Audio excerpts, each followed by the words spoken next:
મિત્રો ફાઇનલી આજે આપણે કામે નથી ગયા. આજે આપણે ફરવા આવી ગયા છે. જો મોટા બધી ગ્રાઉન્ડમાં મેચના આ ગ્રાઉન્ડમાં તમે જોઈ શકો છો કેવડો મોટો ગ્રાઉન્ડ છે.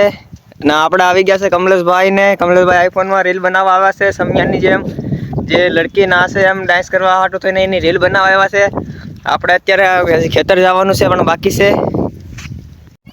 મિત્રો આજે આપણે જે ઘરે રખડીએ છીએ આપણે આજે ગાય બાંધવાની છે. જે આપણે રસિકભાઈ છે આપણા ભાઈબંધ થાય એ લોકો કીધું કે અમે ગાય બાંધતા નથી તો તમે બાંધો, કેમ કે અમારી પાછળની પાસે બે વાસળી છે, એક વાસળી છે ને એક પારડી છે. તો એ બે ગાભણી છે કે આને તમે બાંધી દો તમારે ના કે હસવાય યાર. તેને હું ને કમલેશભાઈ આગળ ગાય બાંધવા જશું. ના તમને દેખાડીએ વાસળી કેવી છે. આપણે સામેથી પૂરી કરીને આવી ને અત્યારે આપણે ખેતરે આપણે ઘર કામ કરવા લાગી ગયા છે. આ ગળદી બધી ખેવી કેમ કે અહીંયા ધૂળ આવવાની છે. આ બધી ખેવા છું ત્યારે ટ્રેક્ટર આવી છે. આમાં આપણે કીધું તું મેં ધૂળ ભરવાની છે તો અહીંયા પેઢિયા નડે તો આ બધા ખેવાવીએ. કમલેશભાઈ ને ખેવે તમને દેખાડીએ. અરે બાપ રે, ये गान फट गया. એક હાથી છે ને એક લોમડા છે.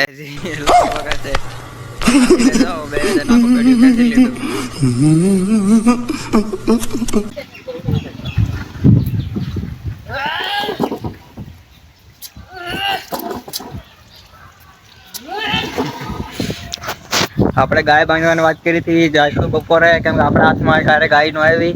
એ લોકો કીધું કે તમે ઘેર આવીને લઈ જાજો એટલે ના તમને દેખાડ્યું ગાયને. મિત્રો તમને ગાયની વાત કરી હતી. આપણે રસિકભાઈની ઘરે આવ્યા હતા. આપણે બેઠા હતા, બાકીના રસિકભાઈ હતા એકદમ ફૂલ ગાડી છે ને બેને હતા.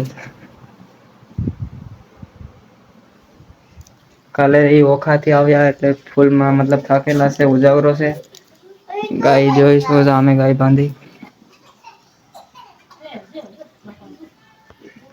આ ગાય છે જે આપણે લેવાની છે. આપણે ઘરે જઈને વાત કરીએ મમ્મી પાપાને.